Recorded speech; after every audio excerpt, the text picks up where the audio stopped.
So, welcome back. Hope everybody had a safe Thanksgiving.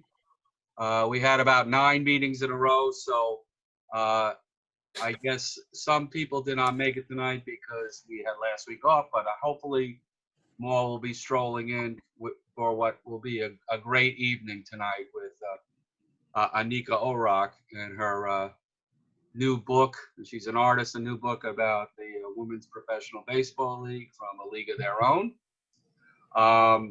Couple of things, just news going on. Let's see. Bill Rigney's son, Tom Rigney, will be speaking to us in January. Oh, that's good. Next week, I have a gentleman, Mark Healy, who just came out with a book called Gotham Baseball, New York's all-time team. And he will be discussing, so he made up this whole book about the greatest first baseman in New York history. So it will include the Dodgers, the Giants, the Yankees, and the Mets.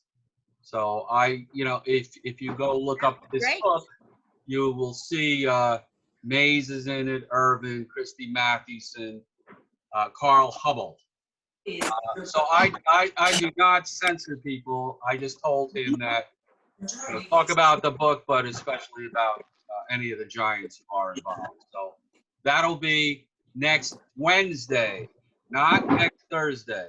The reason why it's going to be Wednesday is next Thursday is Hanukkah. A lot of you guys are celebrating, and I don't want to ruin your holidays.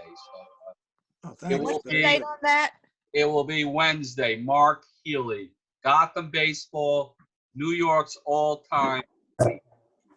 So that is something to look forward to. A lot of new people today. Welcome all of you.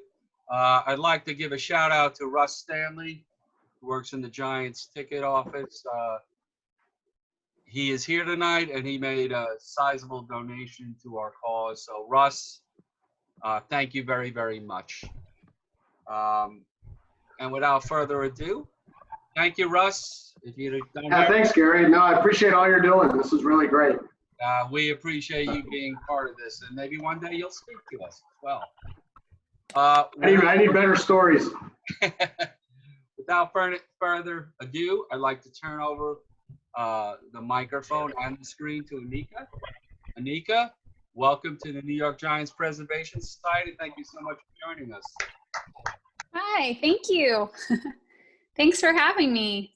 And it's exciting you're having Mark Healy come on soon. He's a really nice guy, and he's a member of our Pandemic Baseball Book Club, our little club of authors who were left stranded, releasing books in the middle of a non-baseball season. So that should be a good one. He's a good guy. He is a good guy, and also, we have the holidays. So, Anika, you'll tell us how we can get your book and all of that after you're done. Well, sure. Thanks. Yeah, happy to. Well, thanks for having me. I actually remember learning about the Preservation Society when I was in New York City. Some time ago, I went to, I just kind of wanted to take myself on a little walking tour of some of the sites, and went to the former Polo Grounds area and the brush steps, and I was standing there taking photos, and a group of people, probably some of you, were gathered at the top and discussing something to do with the Preservation Society and some effort in the rebuilding of the steps. And then you're talking about your next meeting. And I got so excited that I asked someone about it. And they said, well, we're the New York Giants Preservation Society. I was like, that's a thing? That's so exciting. So it's fun to be here with you.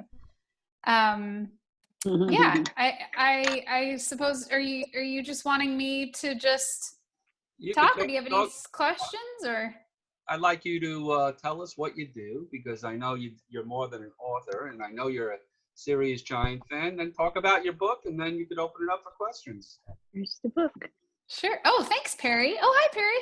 There's the book. We have a lot of your fans here tonight. Ernestine Miller, Perry Barber, Jeff Cohen, I know. And Lenny Aberman here. The fanship is mutual. Well, yeah, I mean, this is appropriate to be speaking with you all because of my relationship with the Giants. And I guess that is, you could say that's sort of indirectly or directly how the book actually came to be, even though the book really has nothing to do with San Francisco and there weren't even any teams on the West Coast. But my love for baseball started with my grandfather. His grandfather played and coached a team. It was one of the town teams in Vallejo that I guess would have been considered like what would be like a farm team for the Pacific Coast League. And my grandparents were big Giants fans, and so I would spend summers with them, and I grew up listening to San Francisco Giants games. All through the 80s and 90s. And I actually, my family moved to Utah. This is before the advent of the app, so we had a whole system down where if I wasn't able to be there on a weekend or during the summer when baseball was happening, my grandparents would ring our house once if the Giants scored. And I don't really understand how that system worked because then we never knew if the opposing team would score and we never really knew when the game was over. But all I knew is that at the end of a certain amount of time, however many rings had happened once in our house, that was how many runs the Giants scored. That was the best I could do living as a kid living in Utah, but I still loved it. But, because of that, my grandfather was a writer in the Bay Area, in the East Bay Area. He was a columnist, daily columnist, and he wrote 5 days a week. I don't know how he did it. I don't know how he wrote interesting, funny, witty, fun, clever things 5 days a week, but he managed to do it. And he developed quite a following in the Bay Area. He was kind of known, the tag line that was given to him or associated him was East Bay Herb Cain. So I don't know how many of you are familiar with Herb Cain, but he was a pretty well-known columnist of the time. And Instagram has become, a really great medium and way for artists to share their work among, other people sharing other things. But I had started sharing my art on Instagram and had started working on some baseball illustrations just for fun because I love baseball and as, personal work. And I guess John Miller is a pretty prolific Instagrammer.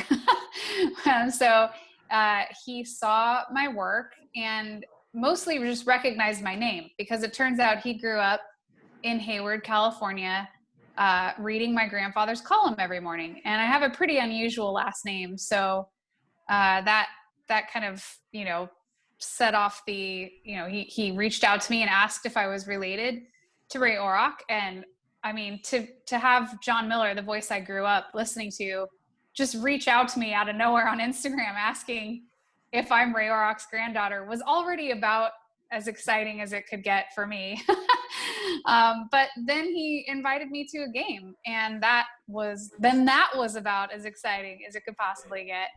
And I got to go to the press box and see, the inner workings. That was just incredible. But it developed into a friendship and an opportunity where I was then able to pretty much go to any game and use the press level and sit in whatever seats and draw. And that just kind of took on a life of its own. And that was my new thing. A lot of people keep score at ball games. I bring my sketchbook and I draw. And there's an endless amount of inspiration at the ballpark, not just on the field, but around you. It's the whole experience happening in the ballpark. And it's also really great because people sit still for a long time. So, you've got people you can draw that aren't going anywhere anytime soon. So that's great. And that just became a thing. And, I was posting it on Instagram and then people were asking about buying them. And then people started asking if I had considered doing a book, which I really hadn't, but I was going to be presenting at a show that summer, this one particular summer where I needed something to sell. I had committed myself to a vendor table, and I had nothing to vendor. So I needed to come up with something. So Did you change the name from J to Ellen? Hold on. I'm Oh, sorry. I thought you were asking me a question. Sorry.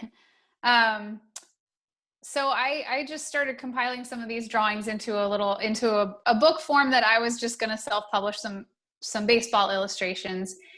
And that was the process. In that process, I realized, going through stacks and stacks of drawings, that I had very few drawings of women. And it just really took like a visual awareness to kind of, all these things started coming to mind, like, well, I'm a woman, and where is my place in this? And where are the great stories? I love the stories in baseball history. That to me is a bottomless well of inspiration. I could draw, and my grandfather had plenty of them to offer. He was the first guy to tell me about Pete Gray and,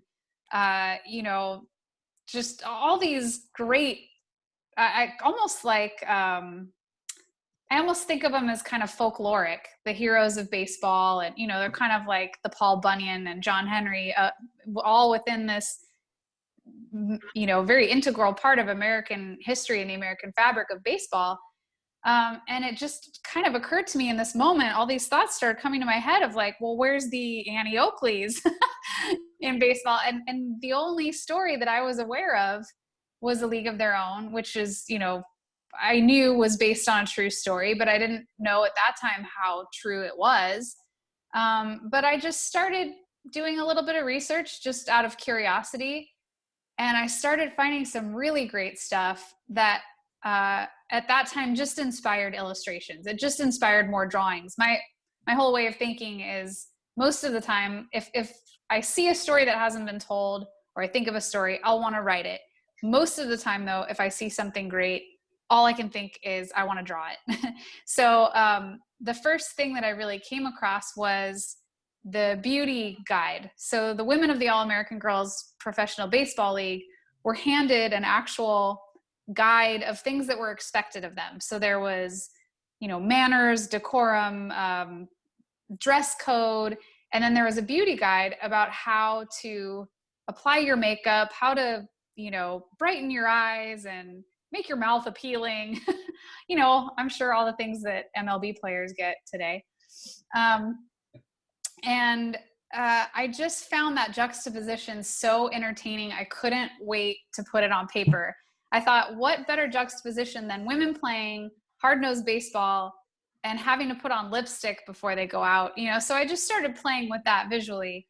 But then the more I researched, I found more stories, and a lot of them were about the women growing up, which were unusual, but I somehow found myself relating to those stories. Like I said, we had moved to Utah when I was a kid, and Utah in the 80s, it's a little different now, but it's a predominantly religious town, a very conservative town. And I was, I was kind of a weird kid. I was obsessed with animation, all things mid-century art.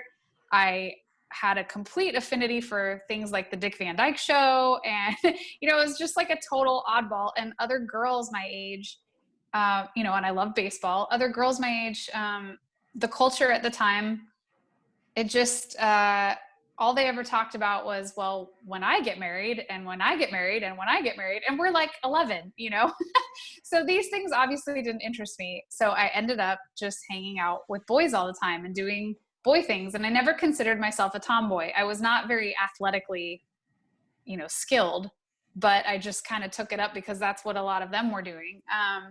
So these stories that I was digging up from women who growing up in the 20s and the 30s were very relatable to me, having grown up in the 80s and the 90s. So I just kind of kept going with it. And the more I found how surprised I was by what I was learning and how much was not in the movie that, I don't know how much you could cover in an hour and a half, but some things that I felt were really important and very integral to the story, and such a testament to the athleticism of the women and how unusual it was for the time, and just what an incredible thing it was to have happened when it happened.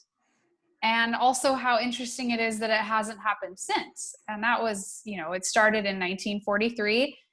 And here we are in 2020, and there has yet to be another professional women's baseball league in the country where, where baseball is our national pastime.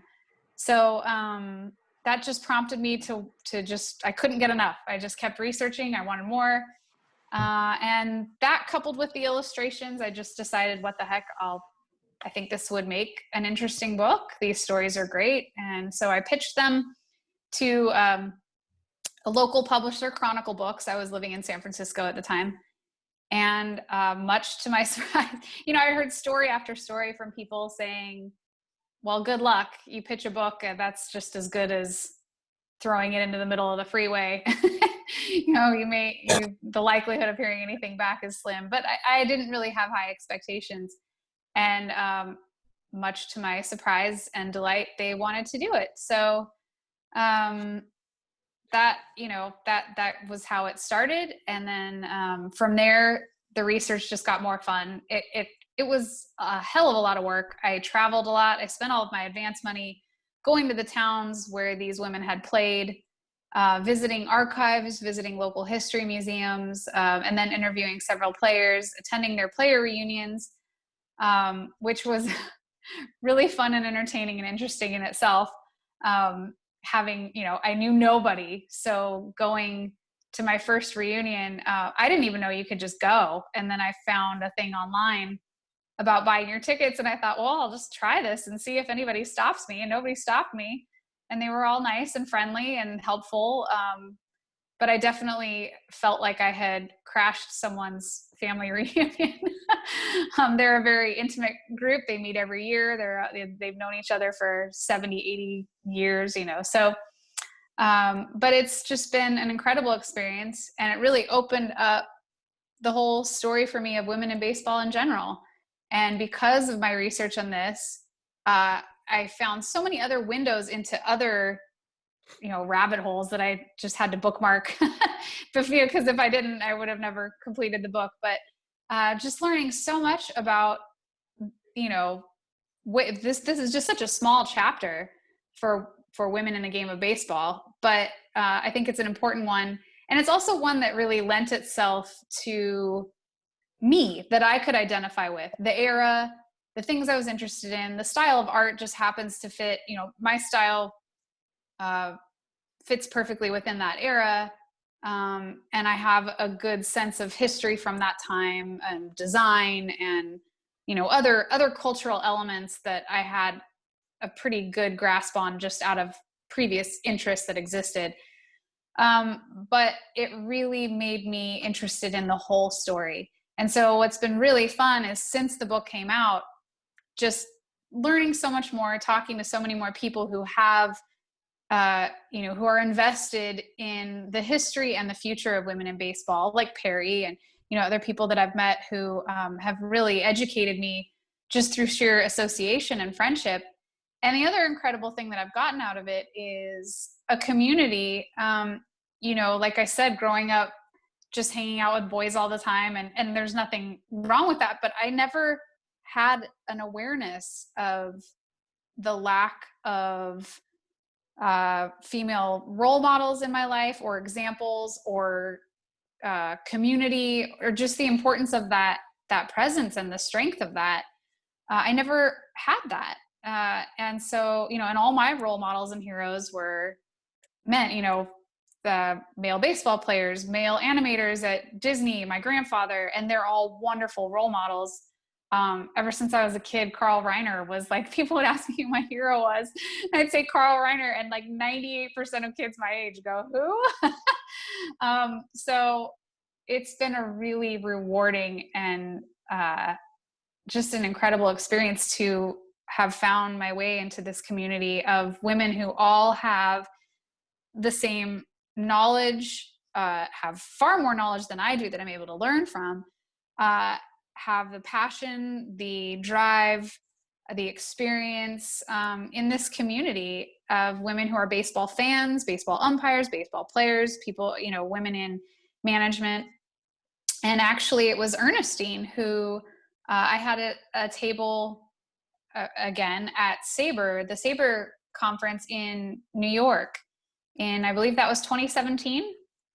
And Ernestine came to my table and purchased a couple pieces of art. I had some prints there, and she was just a delight to speak with. But she ended up gifting one of those prints to Gene Afterman, assistant general manager for the Yankees. And she was speaking at that SABR convention, and she gifted one to her. And I can't remember if I knew that or not at the time, but all I know is when I got home after the convention, it was a really interesting week. I did the SABR convention, and then I shipped what I didn't sell home and left from New York to Ireland for a week and a half. And while I was in Ireland, got the email from Chronicle Books saying that they wanted to do the book. And then I got home, and there was an order in my online shop waiting for me from Gene Afterman, who had ordered, like, I don't even know how many prints, like more prints than I'd ever sold to one single person. And it was just like, oh my God, so I sent her an email telling her that I thought she was amazing. And I sent her a little doodle, and then that formed a friendship. And we had an email pen pal thing going back and forth. We had so many of the same interests, and I had no idea that Gene Afterman grew up a Giants fan in San Francisco. So we talked, that was another thing that we developed a friendship about, talking about Giants and our favorite players, and growing up, and freezing our asses off at Candlestick. And then she was just so wonderfully willing and generous enough to contribute a foreword to the book. And, then one thing leading to another in discovering where women's baseball had led to, and the future of women's baseball, and that prompting me to want to write an afterword for the book. So then this community of women that I had met and had been coming together were kind enough to connect me to the right people to write an afterword about modern day trailblazers and where women's baseball is headed. So the whole experience, I started with just my only reference being Rosie O'Donnell and Madonna. and here I am, talking with you all after a few years of intensive research and intensive sitting in a chair drawing for a long time and writing. And it's just been incredible. And then from this, the Pandemic Baseball Book Club and other things. So it's been quite an experience. And I guess that's the journey of the book. But you know what, Anika? Yeah. I think everybody grew up a Giants fan. I think just some people don't want to admit it. I mean, even Vin Scully grew up a Giant fan. I have to ask you a question. As a baseball artist, have you ever touched base with Greg Kreindler? Greg Kreindler has become one of my dear friends. And that's funny. That's another really great thing to have come of this.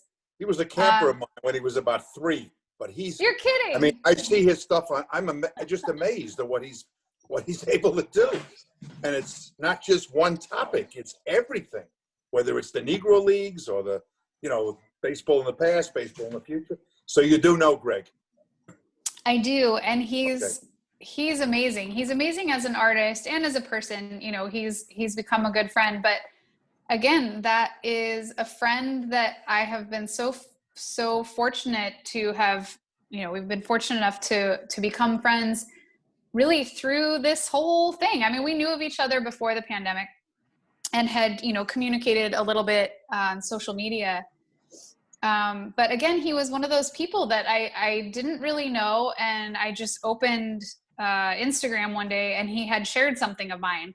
And I thought, oh my God, this guy is like an amazing artist. And what is he doing sharing my work, but just that understanding, even though our work is very different, we share a lot in the creative process, particularly in research. So that research is very evident in his work. He's doing very, photorealistic things, and he's bringing to life moments that we've only seen really in black and white. And he does a tremendous amount of research getting colors right and all of that. And that was something that we really related about, because I did the same for my work. I think it's just not quite as obvious because my style is not very serious, I guess you could say. But I can't let it go. It's just like anything. It's just like writing a book. You're going to fact check it to death until you are 100% certain. And you can take some liberties with art, you know, in the fact that like, okay, someone's arm really isn't that long, or they, you know, they can't do a backflip when they're catching a ball, or, you know, things that you can have fun with. But when it comes to the history part of it, I just can't bring myself to, I can't put anything out into the world unless I'm sure I got something right. So that is something we related on. But through all of that, we discovered that we have the same birthday, not just the same day, but the same year.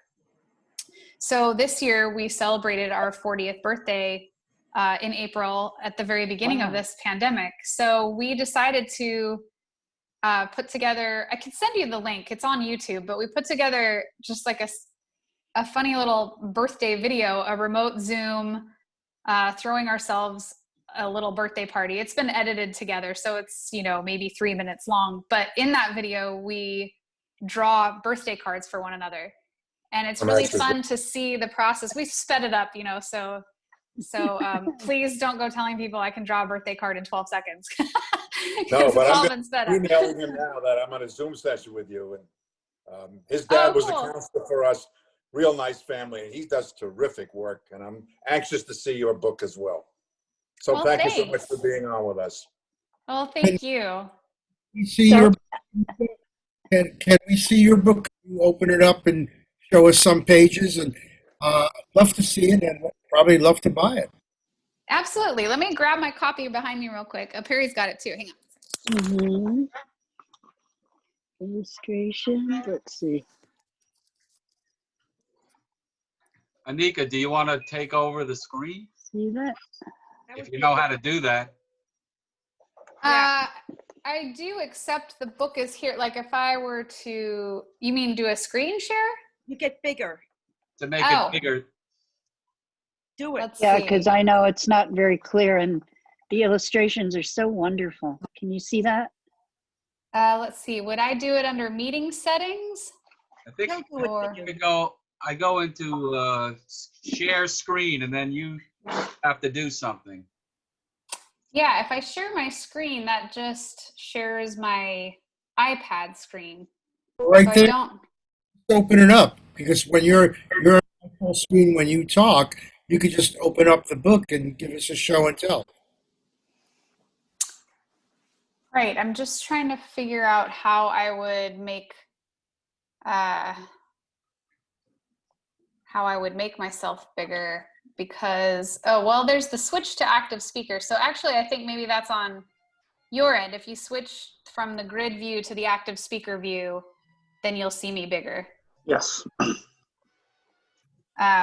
So I guess you can decide if you want me to be big or not.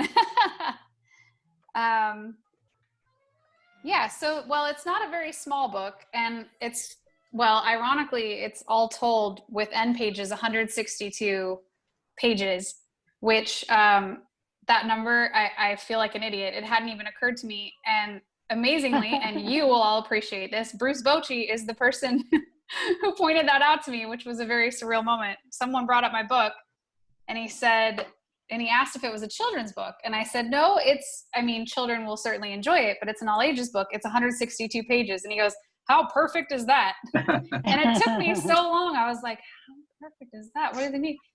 And I went, yeah, all right, yeah. And then I turned, and it was like, tick, tick, tick, tick, tick, tick. Oh, yeah, okay. Yeah, yes, 162. That was the old days. This year it was what, like 90 something or 100 something? Yeah. 60? Oh my God. 60, yeah. Anika, 2020 excluded. Anika, let me just say that obviously I know I know the book is fantastic, but the feel of the book also, the way holding your hand with the embossed cover and looks like a base, it's just fantastic. Yeah, I agree. Thank you, Jeff. It's hard to show. Beautiful. But the team at Chronicle Books did the most amazing job with this. This is all raised, and there's even like a little bit of glitter in here. And then they did, I designed it, but they raised the baseball stitching there, and they just did such a beautiful job. And the way it feels is nice, and it's a good size too. It's a good not too big, not too, you can still see the illustrations. Well, I just opened to this page. This is a random page, but this is one that you might be familiar with if you're familiar with New Yorker magazine and Yes. Peter Arno. This was kind of my homage to Arno. This was a 2-in-1. This was an homage to Peter Arno and Al Hirschfeld, because when I was a kid, I used to love sitting with the big Hirschfeld book on my lap, counting all the Ninas. So I included a little Arno there in the padding, the umpire padding. So that was the fun part about illustrating your own book is that you can really do whatever the heck you want. So I planted little Easter eggs in the book for different people. And I'll show you one that it might be too small to see, but that you will also appreciate. And that is this one here. This page is part of a page that explains what started happening in the early 50s when women started becoming, when they really proved themselves. And then there was some talk about one woman who was being scouted by Major League Baseball, and this was apparently a total abomination. And so there wasn't ever an official ban against women playing in Major League Baseball until there was a prospect of recruiting one. So in 1952, Major League Baseball made the official announcement that women were forbidden from playing in Major League Baseball. So I created this illustration to kind of show that, and you probably won't be able to see, but down here, I made little advertisements in the newspaper, and I did one for John's Radio Repair and Art with Janine. John, for the radio one for John Miller, and his wife Janine is an artist. So you can kind of do these little fun things that, only you'll know about, but unless you show them to the people they're about. And then this is, I'll show you these spreads here. This is the beginning spread of the women. They, like I said, they also had to go through charm school for a couple of spring trainings. I believe the charm school element stopped after, I want to say, the 1947 or 48 season. But in the beginning, they were expected to go through these whole, charm and beauty school things where they were taught how to sit properly and which fork to use and all those things. But then we get into the beauty guide, and this was really fun for me to be able to create what I wanted to look like an excerpt from the beauty guide. This is not how the beauty guide actually looked, but there's so many wonderful cosmetic ads and beauty guides from the 40s that I just couldn't help but play with it. So I made, there is a segment here that, and the text is actually from the beauty guide, but this is where you can see there's just such a great juxtaposition of quotes that are available. So for example, this would be the page in the beauty guide about the eyes. And it's so silly, like the quotes, the eyes are the windows to the soul. And they give you exercises for rolling your eyes around to keep them fresh. But then you've got a quote about a woman saying the first time she's up to bat, she gets a ball bounced off the plate up into her eye. And the important thing was they had grease paint to cover it up so she wasn't unsightly for the game, which is, again, priorities. But, and then we've got these fun kinds of juxtapositions where, the mouth and the lipstick, and talking about how important it is that the lipstick is on properly and the mouth looks good. But then, of course, this is probably what they're doing in the dugout with the lipstick, yelling. And, there's plenty of great images of them hooting and hollering and yelling out of the dugout. So that's just part of it. And it's broken up into, it's stitched together to form the narrative essentially from the story of the league from beginning to end. But the narrative is formed out of stories provided by players, periodical and newspaper headlines and stories. But there were some stories from players that were just so great, and I had to include them, but I couldn't quite figure out how to fit them in the narrative. They didn't quite come in at a certain time and leave at a time where I could stitch it together very well, but I knew they fit somewhere. And as I get most of my ideas at really random times, I literally just sat up in the middle of the night in bed and had to write down comic book panels. And that was the solution for some of these stories that were so great. So kind of interspersed throughout, some of the players' stories have been turned into comic book panels. And then I don't know if you're at all, well, I'm sure you are familiar, some of you, with the television show, What's My Line? But there is a great, and you can watch it on YouTube, but this is sort of the illustrated transcript.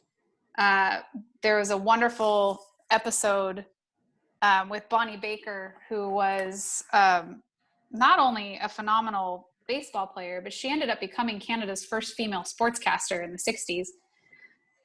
And the panelist, what is his name? Hal? I can't remember his name. But John Daly? Wasn't it John John Daly? Daly. no, it's Hal Block. Oh, yeah. And he kind of, based on the questions and her answers, kind of makes the supposition that she is in a far more risque line of work. Like, do you perform? Yes, I do. Are you performing in front of, are there men in the audience? Yes, there are. And do you take off part of your costume in the, and of course she's a catcher. So the answer is yes. And he just starts getting all hot and bothered, and it's just really silly. But, and then of course we've got, well, this is another illustration of going from the war production factory to the baseball game. That was the sort of patriotic vision of Wrigley, to put these teams in towns where there was a high concentration of factory, war production factories. So that's the explanation for them being in these kind of small, random Midwest towns, was that people would get out of work in the factories and not have to go far. There's gas rationing and all that, so they could catch a ball game. And there's also a few informational, infographics, because things, for example, the ball size changed, almost every season, sometimes mid-season. The same thing for the base path distances and, the pitcher's mound to home plate. The sport was kind of underestimated in the beginning. It started as being labeled as a softball league. But with kind of baseball-ish rules, tendencies, a few different rules added. And then they just realized very quickly how competitive it was and how boring it was going to be if they left it the way it was. Not to mention that a lot of these women had grown up playing baseball and not softball. So for them to just kind of jump into playing softball was already kind of a weird adjustment for them. So it very quickly turned into full, it made its way to full-fledged baseball by the end of the league. So, so yeah, this is, every single page almost is illustrated. Here's another comic book panel. This was a wonderful story told to me by Jean Fout, who I wish I could somehow also draw a comic book panel of Jean telling the story, because Jean Fout, I don't know if any of you know who she is. She's got, I believe she's 98 or 99 years old at this point. She's 95, my aunt. Oh, okay, 95. Lives in Oh, Rock sorry, Hill. Jean. She was 95 in January. She lives in Rock Hill, South Carolina. Right, yes. So I had the pleasure of interviewing Jean, but we had to go into, kind of a remote place because she is almost entirely deaf. And the interview was great, but, a little bit tricky, and having to speak slowly and make sure she could see my mouth. And but she was very generous with her answers and all. But toward the end, she somehow was struck by this memory of not her coach, but the coach of the Rockford Peaches, Bill Allington. And it ended with her relaying this story about, the story is that she was in Rockford. The Blue Sox had played the Rockford Peaches and totally creamed them, because Bill Allington had made the decision to put in a rookie pitcher when they were, something like 13 runs ahead. He thought, well, I can throw in this rookie pitcher now. But then the Blue Sox proceeded to just hit off her one after the other, and they ended up winning. So the next day, Jean is getting breakfast in this diner in Rockford, and in walks Bill Allington, and she's sitting at a table. He sits at the counter, And he sits down, and a waitress walks up to him, and she says, and so as Jean is telling me this, she says, so the waitress walks up to him, and she storms right up to him, and she says, and then Jean hoists herself up out of her chair and kind of like takes on the character of this sassy diner waitress. But because Jean is so hard of hearing, she yells at the top of her lungs, and she delivers this line from the waitress, which is, and what do you want this morning? A rookie sandwich? And the whole, she says he never lived it down, and the whole diner erupts laughing. But just that moment of Jean telling that story was definitely one of the most memorable moments for me in interviewing a player for the book, and just hilarious. But her story, her individual story is incredible, and I've included part of it in the book because it's just so fascinating to me, and it's such a great example of perseverance and professionalism as an athlete, and also the hardships of being as good as she was at what she did at the time that she was doing it, and how it was not very well received by, for example, her husband. So that's a very interesting story to me that I felt was important to include in the book. And I'm just really grateful that she is still around, and that a lot of these women are still around to have shared their stories. And unfortunately, I was very fortunate that I was able to make the book when I was, and that it moved along the way that it did, because I was getting emails on a weekly basis that included obituaries. And I still am. We still are. And sadly, I believe the Players Association lost the first player to COVID recently. But there was just such a sense of urgency, not only to collect stories from women who are still living, but I really wanted to get the book in their hands. I wanted that to be a gift to them. And so my primary goal in making it was just to create something that they would be pleased with. And I wanted to make sure that whatever was in there was something that they would approve of and be delighted by, if possible. So, there are people who, this is not meant to be the be all end all authority on the topic. And I think some people have mistaken it for being that, or not, that it didn't have every single thing, every single stat, but the point of the book is to convey the real stories from the women who played it, to convey the experience, and also to convey the spirit of it. Because there are also a lot of people now who look at the time and look at the experience as oppressive, and say, how could these women, they were forced to play baseball in skirts and, wear lipstick. And first of all, they weren't forced to play baseball. But if we were held to those standards today, of course, that would be ridiculous. But none of the women I spoke to saw it that way. And their dreams were realized. They all grew up, like most little boys at the time, grew up dreaming of playing, third base for the Yankees, or had these dreams of being a professional baseball player.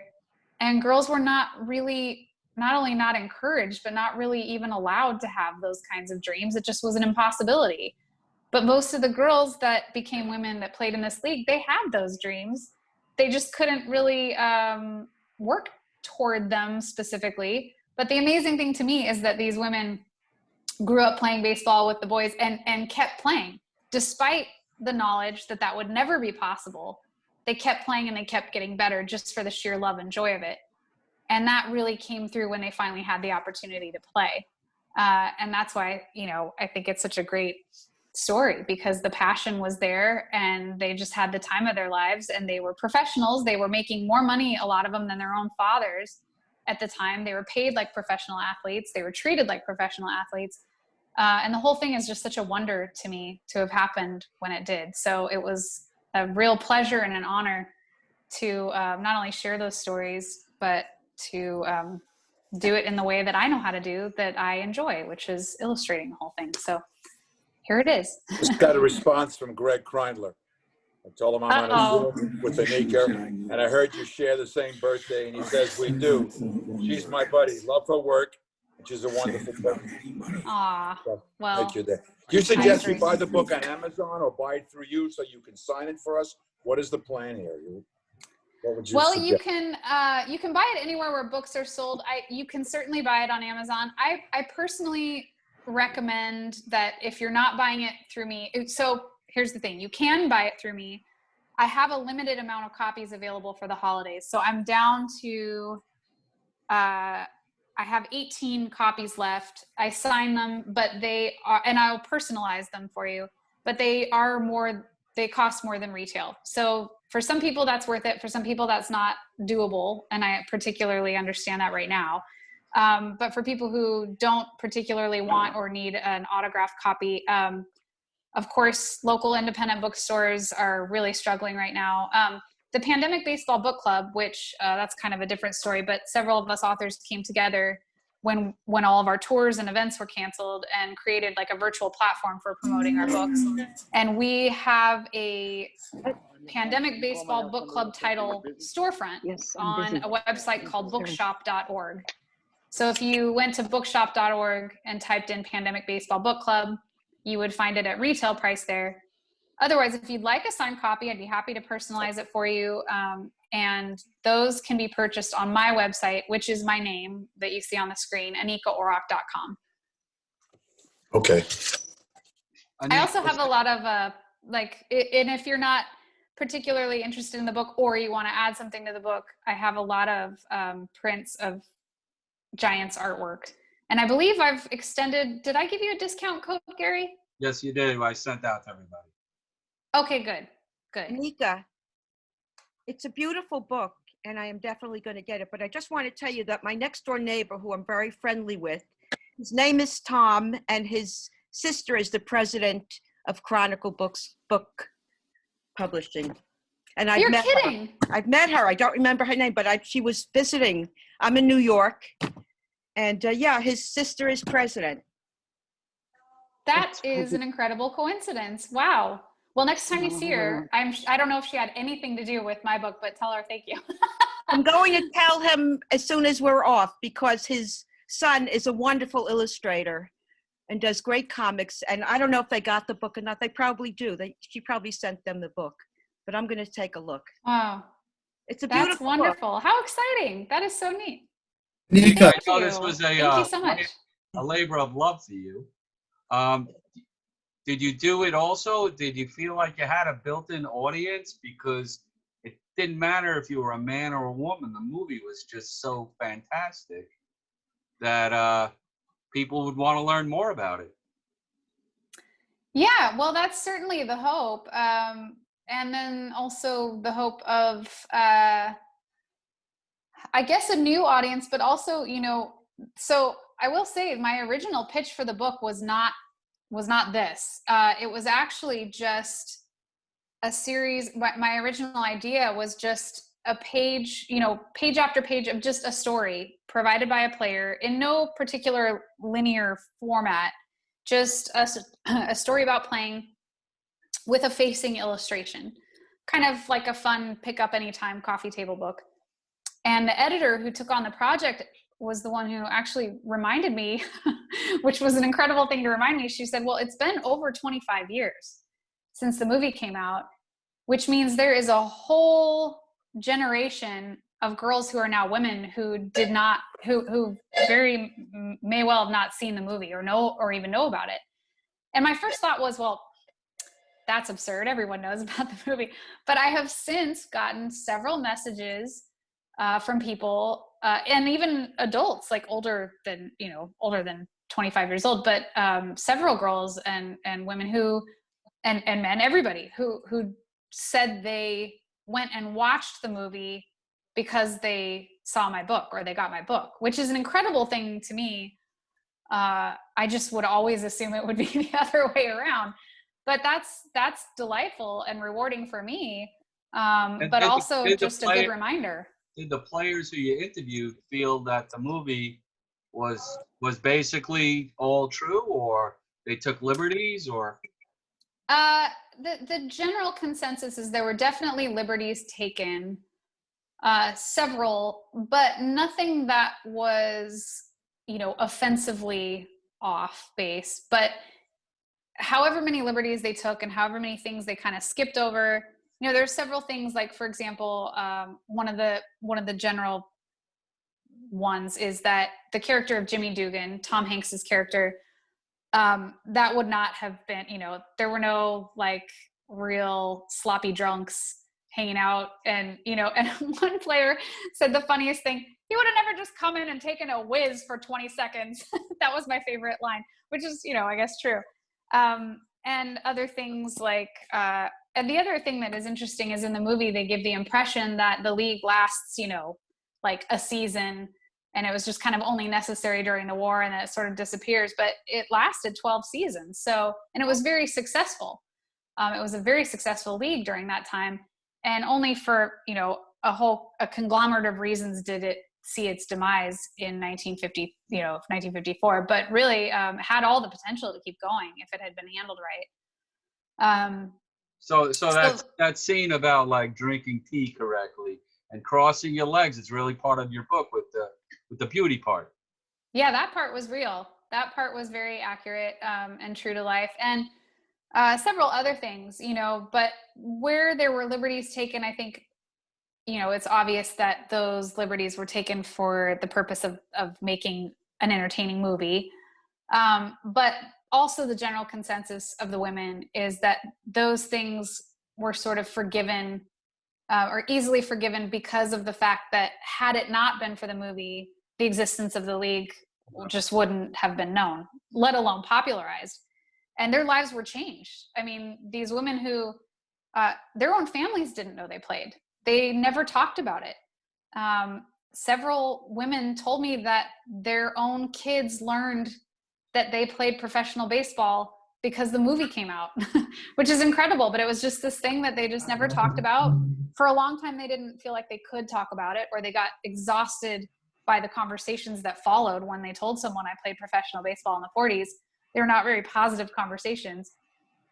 But, then suddenly they were, not only were people aware, but they were being asked to speak at schools and museums, and, and then the Hall of Fame recognized all of them and built an exhibit centered around them. And it just, what happened with the movie, it's just such an incredible example of a cultural art form changing a perspective and shifting the conversation.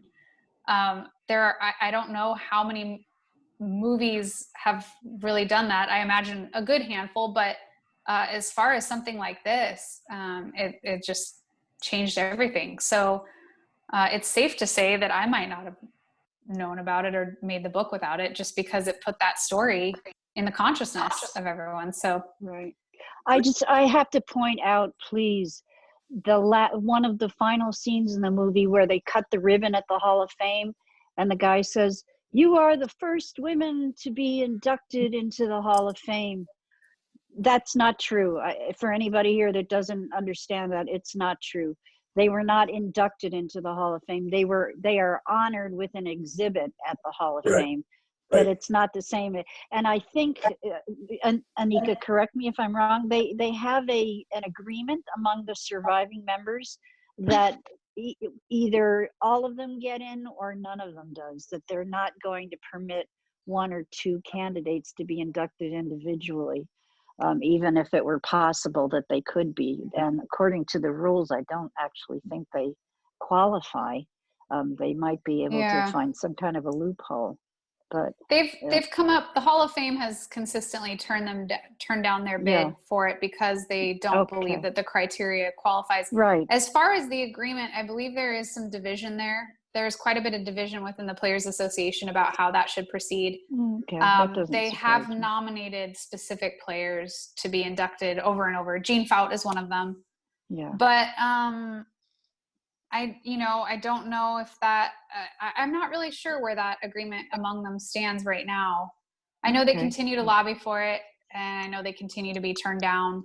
But what's interesting is that the criteria that that requires induction or that qualifies induction is it's impossible, but not because the women weren't good enough or anything. It really has so much to do with the amount of opportunity and what was possible at the time. So if you were going to follow that criteria to such a degree, then you would not have Satchel Paige, you would not have, Negro Leagues players, Effa Manley is a good example. So I think that there is some wiggle room, and I do think that the Hall of Fame, I understand the criteria list and why it's in place, but I do think that as we progress in social awareness and look back on how we've arrived here in terms of race and gender and all of those things, I think it would behoove Cooperstown to, the Hall of Fame to consider why we've gotten where we've gotten to and why in some respects we haven't, and make adjustments accordingly, even if it's in the form of, I may or may not, I may get slammed for saying something like this, but even if it's something like an asterisk or a different set of criteria, I think there are, baseball is so much bigger than Major League Baseball. Major League Baseball does not define what baseball means to the country and the people who play it and the people who grew up loving it. And so I think if it were to be inclusive of the sport of baseball and what it means to the history and the integrity of America, then it should find a way to include players who are deserving and worthy of induction, maybe even if by other means of other criteria. But that's just my 2 cents. Just tweaking the rules that's all it would take. They just have to tweak the rules, the eligibility rules. I think it meets a new category. This is Ernestine. I'm sorry you can't see me. We have there's a little problem between Gary's hookup and my iPad. I don't have a problem with other organizations. Glad we get to hear you though, Ernestine. Hi, Ernestine. Hello, Perry. Thank you so much. I just want to say hello to everybody. I'm sorry you can't see me, and I wanted to say how delighted I am for you, Anika, and thank you, Perry, for the fabulous book. And I want to urge everybody, this book is for everybody. This book is not just for women or girls. This is a happy book. The illustrations are so clever. The colors, the text, I just love it. And I have several people that I'm going to certainly buy it for the holidays. And more than ever, we need to feel good. So it's really a very special a special gift, I can say, and I want to buy a few extra just because I'm sure I'm not thinking of everyone I want to include, but I'm sorry you can't see me because I want to tell you, Anika, from the minute I bought your print, I got it framed and it's hanging very close to where I'm sitting, and it gets so much attention to from my friends when they're here. It always gets a comment. Everybody loves it. So I'm congratulating you on all of your work, and especially the book. And what a small world with Jean Afterman, and I did know she was a Giants fan. And one thing I wanted to say to the group, it just occurred to me, there were several women, I think 7, 8, maybe more, that were from the New York area, and you didn't have to be from the New York area, but I wonder how many women could have been New York Giants fans, because my friend was Betty Trezza. She grew up in Brooklyn, and she was a Yankee fan. So there's a very good possibility that several women in the league, and it could be from other cities as well, that grew up New York Giants fans. And I don't know if we have a way of finding that out, but it would be a fun thing to find out. Like I said before, everybody was a Giant fan. Well, no, I don't think so. But all I can say is, Effa Manley is in the Hall of Fame. I think, did you mention that? yes, but she's in a different category. The categories are so many different categories. Oh, she's in. She's got a plaque. Yes, she's in. But I say she's probably not a Giant fan because she lost Monty Irvin for almost nothing. Is she? That's one that we don't have to do much research on. It's a wonderful story. I mean, Effa and the Newark. Great story. It's a great story, and she's so deserving. The thing, there's so many unknowns. There's so many unknown women that were involved in the administration, and in so many ways they're just kind of lost to history. It's sad, and hopefully they're uncovered. Ernestine, I have to tout this. I hope everybody knows that Ernestine is an author in her own right with a book out called Making Her Mark. that's about female athletes, and that makes a great gift too, or just something to learn about women athletes from. Oh, And that's awesome. oh yeah, it's yeah. But I just I'm so glad I can see you. I'm sorry you can't see me, but I see everybody else. So I wish everyone a wonderful holiday season and Thank you. hope on the horizon. And Gary, thanks again for all you do for the group. And I'm sorry, you will figure out the technical part of this, Gary. We hope so. Ernestine, you're a lovely looking lady. We need to see you. Thank you so much, Ernestine. I really sincerely appreciate the kind words and everything you've done. And yeah, I'm so pleased. Thank you so much. That's so kind. Anika, in all your research, have you ever been privy to Willard Mullen's work? Oh, yes. Oh, His I love daughter Willard. used to live right down the street from us here. Really? She's actually in Utah now. Is she really? Shirley Mullen Rhodes, like Dusty Rhodes. Oh yeah, yeah. I've met her She, at your meetings, right? Yeah, That's right. yeah. Oh, I would She love had to talk the with her. She opportunity. actually She met wrote Vince the. Lombardi and Mo Berg and God knows how many. Wow. Oh my gosh, Through she's her probably got dad. great stories. Yeah. She wrote the introduction to a book of his work that I have, and I've been That's trying the to one find book her ever since. Finally got it published.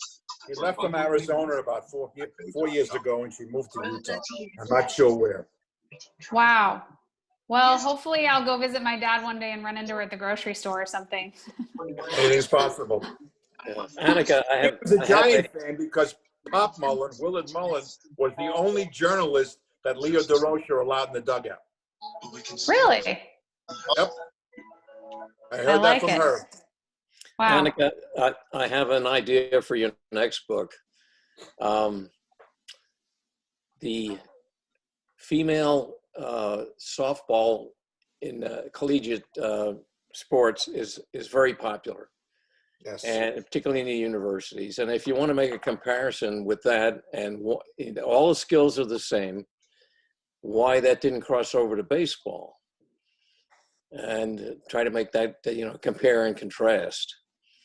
But it's very big, and they have their own College World Series, and a lot of universities have, male baseball and female softball. Mm-hmm. That's so actually addressed in the that whole question, and how that came to be is addressed in my book. I composed an afterword. That's the only part of the book that isn't illustrated, the introduction and the afterword, because while I was writing the book, the Women's World Cup of Baseball was happening, and I read an interview with Malika Underwood where she was expressing the same frustrations about the baseball softball conversation and comparison, almost verbatim to what I had been manually clipping out quotes and posting them all over. I had to do everything analog on my walls because it was the only way I could keep track of everything and form a narrative. So, but it was almost verbatim a quote from an All-American player. And that just really struck me. I thought, well, this is so weird. I mean, this woman said this 75 years ago. This woman said this yesterday. And it prompted the conversation that, it prompted a lot of questions. And then I was able to speak with a lot of women who played baseball recently, and who are still playing baseball. And that led to the softball conversation and how that actually came to be, and why that is, and why there really is no opportunity funnel for girls who want to play baseball. And there's tremendous amounts of opportunity for girls who want to play softball. And I didn't know why that was. And they're very similar skills in terms of athleticism. But what I also didn't realize until I spoke with some of these women is how completely different the sports are. Not maybe to the person, the person who happens upon them and watches, but to the women who play them. I had no idea that they were, a lot of the women I interviewed were saying, well, it's like, being a professional ping pong player, and someone says, oh, well then great, you can play in the US Open of tennis. It's like just the difference in muscle memory and skills and perception and all those things. I had no idea. So that was a very interesting thing for me and also to understand why were these two sports even assigned a social gender, really. And, you know, because men play softball too. So that was very interesting. And that's all, you know, that's a whole conversation I don't need to go into right now, but that is very interesting. And there is a lot to compare and a lot to contrast. I just touched on it at the end of the book, but it is a very interesting conversation. It's And I basically, love it that earlier you pointed out that the women that played in the AAGPBL, when they first opened the league in 1943, were playing a modified form of softball rather than baseball. And the way you said it was so disdainful, like they weren't used to it. They had to get used to it, because they came at it from the opposite direction. They were all about playing baseball all of their lives and had to adjust to learn how to play softball early on in their careers as pros. And then they got back closer to what actual baseball really is. So it's very interesting. It's basically overhand versus underhand. You ever And see It's it? a lot more than that. Yeah, exactly. Yeah. Many more elements than just the pitching. Yeah, the Yeah. size of the Oh, ball, the absolutely, size of sure. the bases, the strategy. Yeah, it's completely different. Could you Yeah. give us your email again or your website? I want to get a book autograph from you. Oh, sure. Well, thank you. Yeah, and if you do wish to email me, that is on my website. You can find it there. It's anikaorrock.com. So if you can see, can you see my name on the screen? Yes. Yeah, so it's just, if you just mush those together and put .com at the end. Okay. Hindi, You've got my if you go back to where I sent out the Zoom, everything's on there, including Oh, okay, great. and the 10% off. Anika, I got one other question. I don't mean to hog your time here. There are other people have questions, but in the event that there is a Hall of Fame weekend, like there has been, you know, Steve and I have gone up there numerous times, and there are always people hawking their books. You know, there's a whole area there on the, you know, on the movie On and Main the Street. league on Main Street. Did you ever think about hawking the book there? I think you'd have a built-in audience to buy that book. Well, that was the plan this last summer, part of it. Like, I was also lucky enough to, I was going to be speaking at the symposium, and that was canceled. I believe that is still on, or that is now on for this coming year. And, you know, speakers from last year will be there this year, even if it has to be virtual. The problem is I can't remember what I was going to talk one of them. So Me hopefully too. Awesome. you, me, and Perry could hook up there if they have That it, would be because, great. Definitely. Beers on me if we make it there. All right. I'm a teetotaler. Nika was also going to throw out the first bowl at Yankee Stadium. And I hope that happens next year. I do too. That was yet another Oh, wonderful, yes. exciting thing that was going to happen. Please let me know, and Jean will make that happen, of course. But we'll all make Oh, it yeah. happen. We're going to take a Who group. is get a Jean's whole favorite section. Let us Giants know, player? and you're going to have your own cheering section. So Oh, that's so sweet. Thank you. I almost have, you know, so many of my family and friends from the Bay Area are leaving that I'm realizing I think I have more friends in New York, in the New York area and on the East Coast than I've got back at home almost. But that would just be wonderful. And I'm hoping it happens. That would be so much fun. And I would love who's to. Jean Ackerman's hero? Her favorite player, Giants player, when she was growing up? That's a good question. I mean, we talked about thought you several. said you asked her. Yeah, I thought We you both. said you. I mean, we share a love for a lot of them. Willie Mays is a big one, but he was not playing. Well, no, he was still playing when she was a kid. He was not playing when I was a kid, but he's always been my favorite. And Orlando Cepeda being another one, and Juan Marichal. Those are some that that we've talked about, that we've shared, an appreciation for. I'll have to ask her who her favorite was. I know. Well, I will say I also know that a modern day Giant that we both love is Tim Lincecum. Oh yeah, me too. I always liked him. Yeah. So I would just like to say briefly, for those who, like me, are completely fascinated by Anika's progress and the journey that she took to write and bring this book to fruition. Because I've heard her, I don't know, 5 or 6 times at least, and every time I learned something new, and I'm just as fascinated by what you're talking about. She's going to be on something called the Fenway Great Writers Series, is that correct? On December 10th. And it's free, and you do have to register. There's a Facebook page about it. Maybe Anika can put a link on your Instagram or Twitter or something, or I'll send you a link, Gary. Maybe you can send it out. But it's a very fun thing to do, and she's going to be the featured guest on December 10th. So I'm going to be tuning in, and I hope some of you will too, because I just love learning everything about you and how you apply your artistry to so many different wonderful things. And thank you so much for promoting the girls and women who play and participate in baseball. That means so much to me and to so many of us who do. And to see it represented in such a wonderful form that people can enjoy, you know, away from the ball field is just very special. And you have a real gift. It's such a gift. Well, thank you, Perry. That's so kind. And it's my pleasure to be doing that. I mean, gosh, I just feel like a fan who just wants everyone to know about it. But well, you could have picked anything to write a book about or, you know, illustrate, and you picked this, and that is very meaningful. And Perry, Well, you were the one who suggested I contact Anika. So thank you so much for getting her involved with us. Oh, yes, welcome. thank you. And I am flabbergasted that you're not tired of hearing me talk. But that's really nice to hear and know. Thank you. I see many beers in our future. Agreed. Thank you. But it's a delight. Thank you. I like to tell you that I have a daughter around your age, and when she was able to stand and walk, I put a ball in her hand. Well, she turned out to be on the St. Bridget's in San Francisco. She set the record for the half-mile and mile run. She was on the volleyball and basketball team, and one of her teammates at Sacred Heart was Carlos Santana's daughter. Now, her daughter, my granddaughter, is already on a boogie board and is very athletic.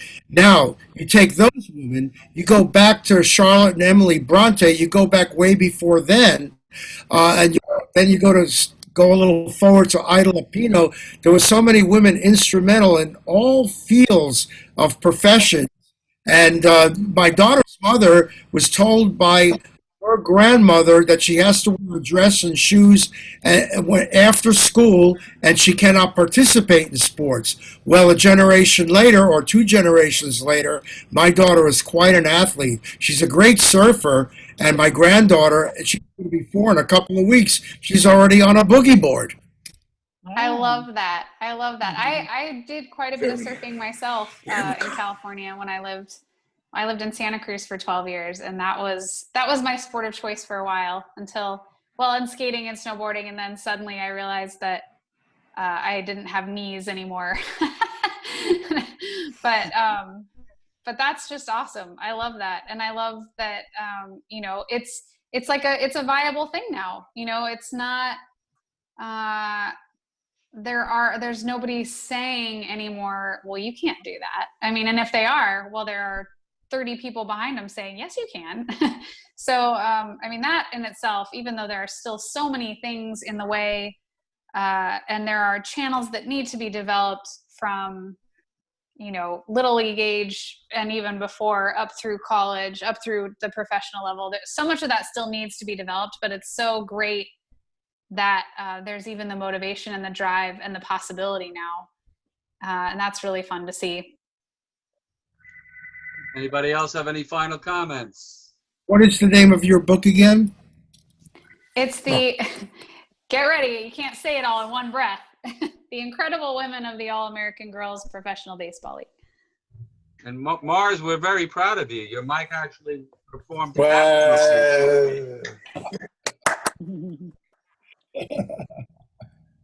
So again, Anika, we can't thank you enough. Thank you. if any of you are interested in getting the book, it is on the Zoom link I resent today. And if that doesn't work for you, just contact me and I will get it out to you as soon as I can. You know, the holidays are coming. Make a great gift. And Nika, we can't thank you enough for a great evening. We learned so much, and you did a fabulous job. It was my pleasure. Thank you. Oops. Gary, do you have a date for Rigney? I'm sorry? You have a date for Rigney yet or no? No, Tom Rigney will be in January. Again, next week we have Mark Healy, who wrote a book, the Gotham Baseball, New York's all-time team. I looked it over. It looked pretty interesting. Although I didn't understand third base. He picked David Wright. I guess there was really no other third baseman in all these teams. Jim Davenport. Oh, New York. No, David Wright deserved it. Well, that'll be a discussion for next week. But Jackie Anika, Robinson. really fabulous. What's the matter? Jackie Robinson played for, man. I got to look it up a little bit. It's same time next week, 7 o'clock East Coast. Don't forget, next week, it will be the one day we're not doing it on Thursday. It'll be Wednesday because Hanukkah is Thursday, and I figured we lose a lot of people who would not be able to attend. So I will be sending out a thank you in the next day or two to Anika and your Zoom invitation for Mark Healy. Then after Mark, we have Bob Kendricks from the Negro Baseball Hall of Fame. So,